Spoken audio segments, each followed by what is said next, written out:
Si ces hommes ordinaires comme vous l'ont fait, alors vous pouvez aussi le faire.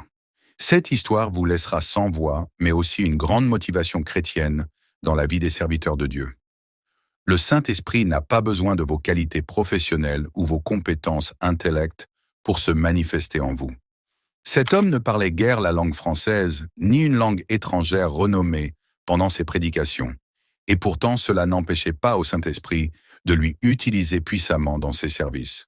Ces deux grands hommes de Dieu africains ont marqué leur époque par des signes et miracles.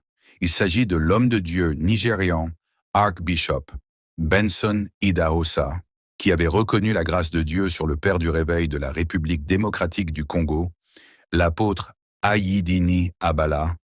Cet événement s'est déroulé alors qu'ils étaient ensemble. Jésus-Christ est le même hier, aujourd'hui et éternellement. Les différents miracles produits par ces hommes de Dieu restent indélébiles et approuvés par tout le monde.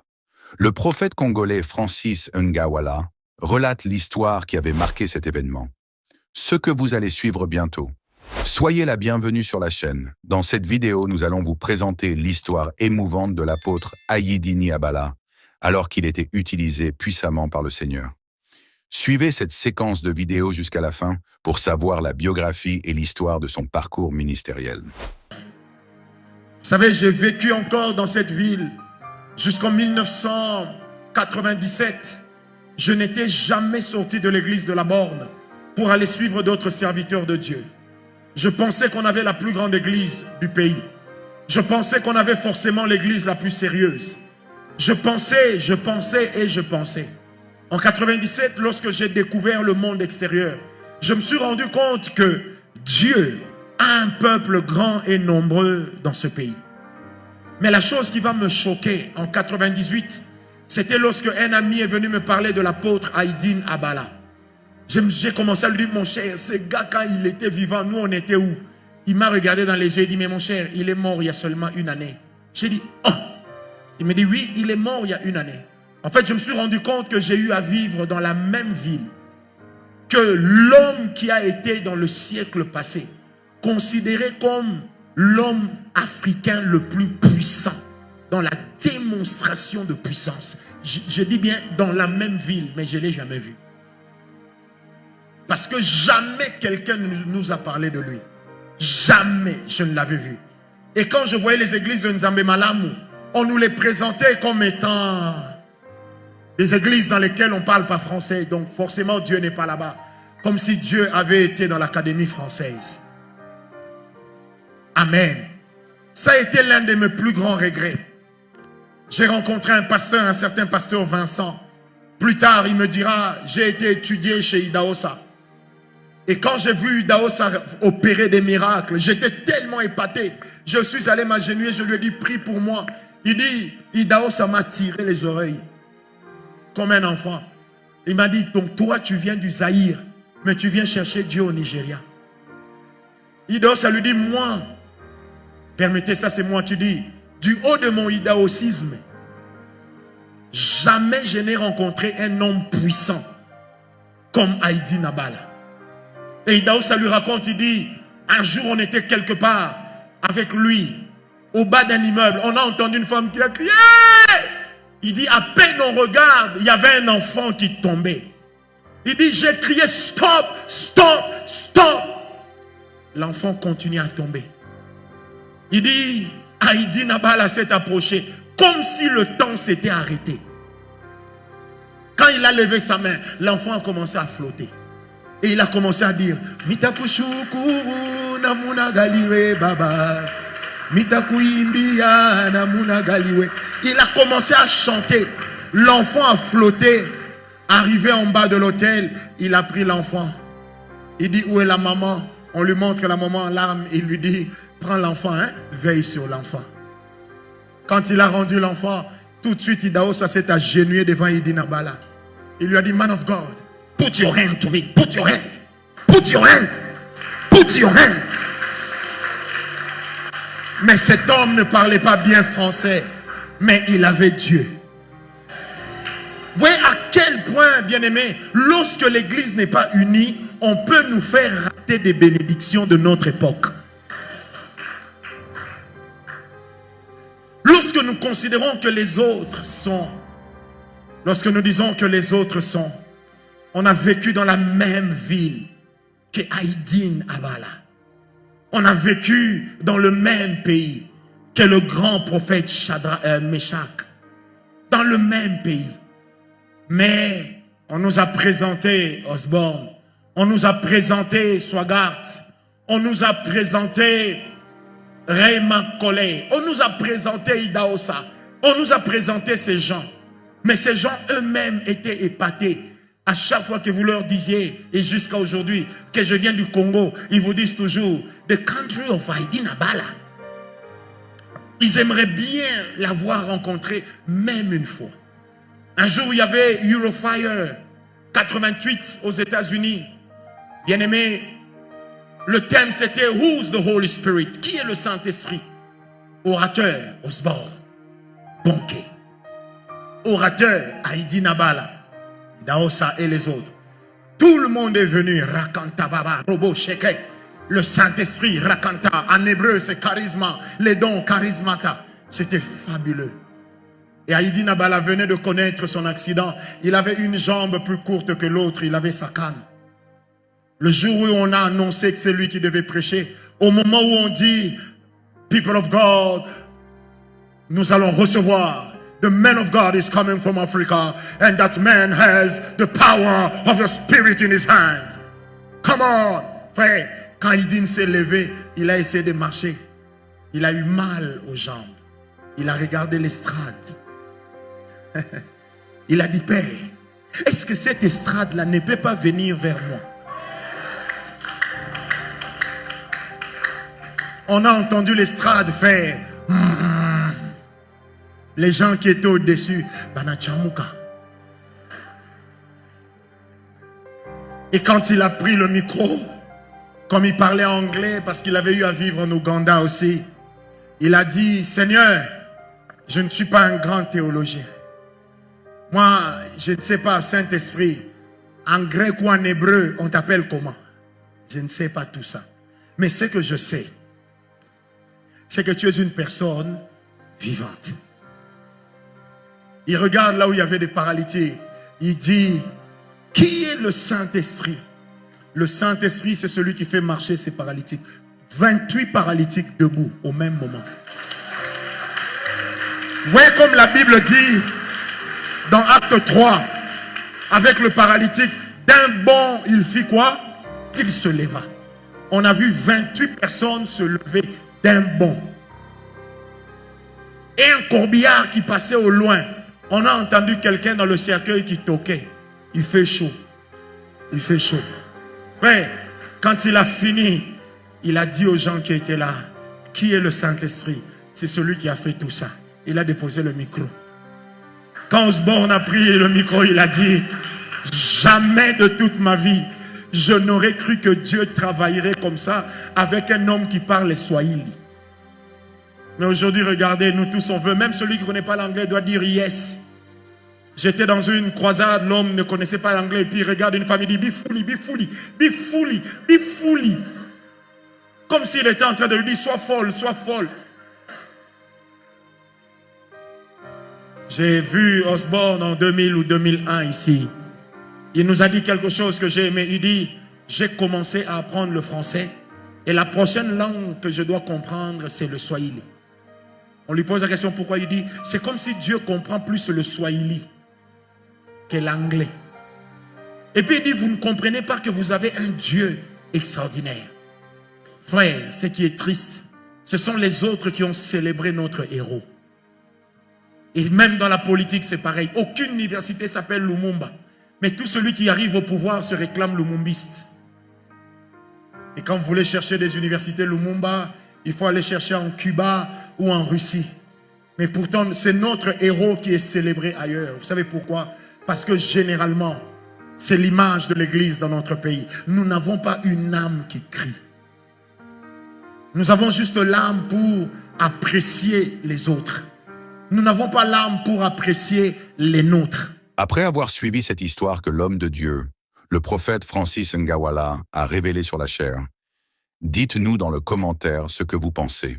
Pour ceux qui n'ont pas connu l'apôtre Ayidini Abala, celui qui est reconnu comme le père du réveil dans la République démocratique du Congo, suivez donc son histoire.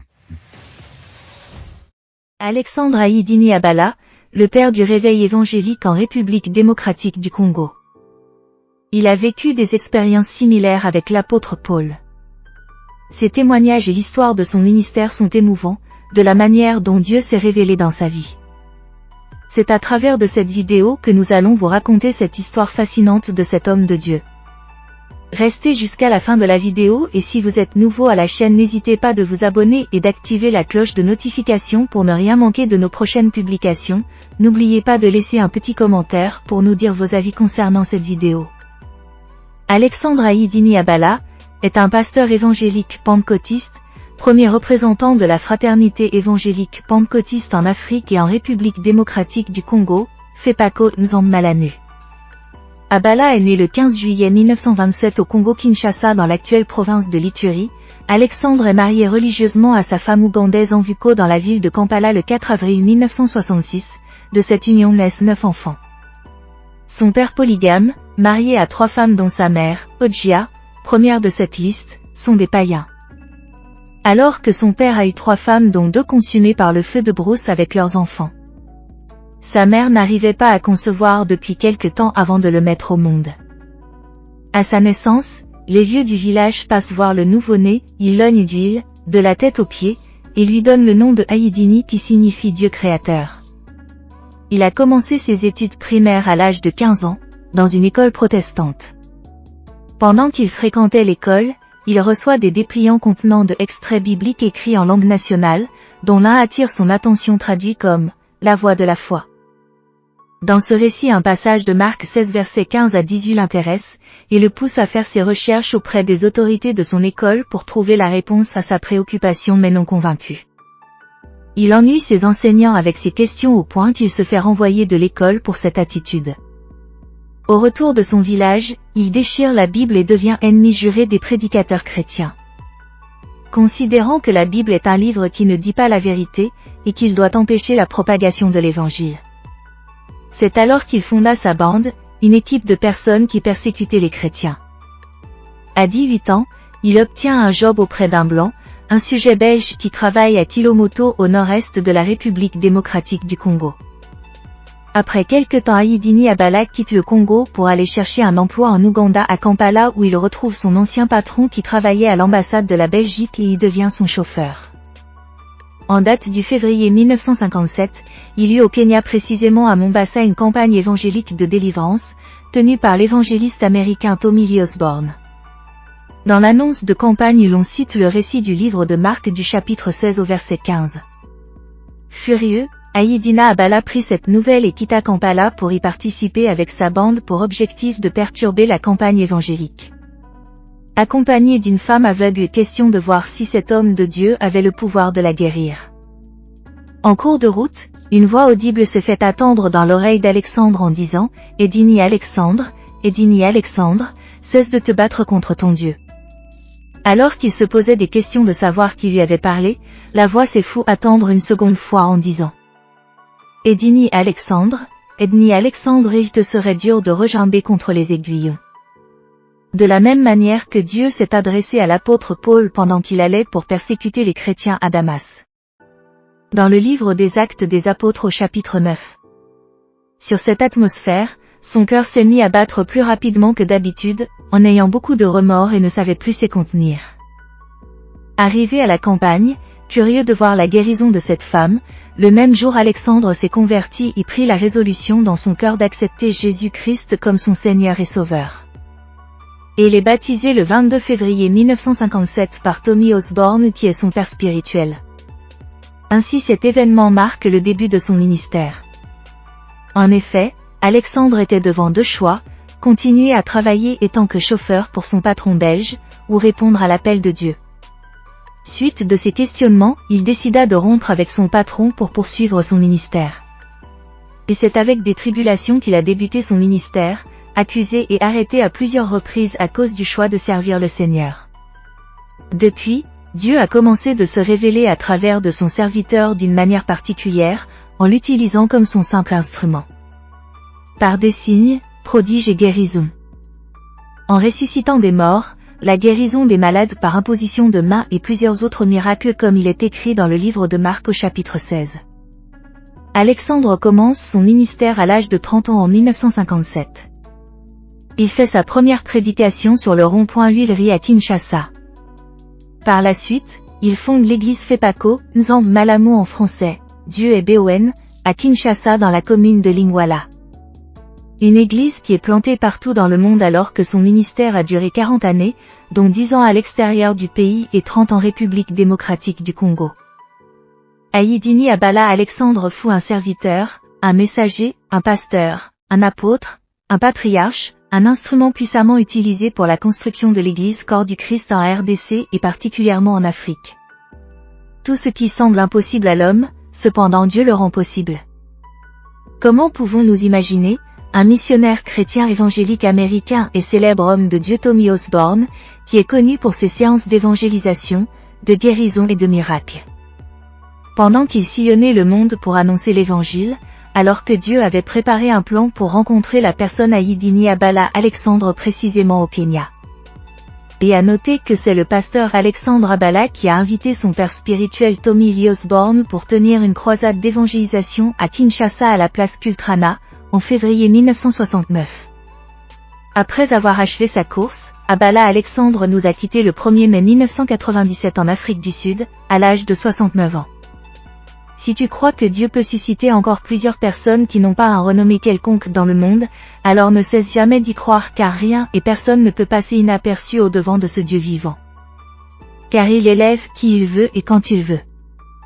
Merci pour votre attention, si vous avez aimé cet épisode, veuillez liker la vidéo, n'oubliez pas de vous abonner et d'activer la cloche de notification pour les prochains épisodes de ce genre du contenu et si vous avez d'autres actualités concernant cette vidéo, faites-nous les savoir dans le commentaire. Vous pouvez partager cette vidéo avec vos contacts si elle était pour vous une bénédiction. Sinon nous vous suggérons de rester connecté à la chaîne God Blessed 243 et de...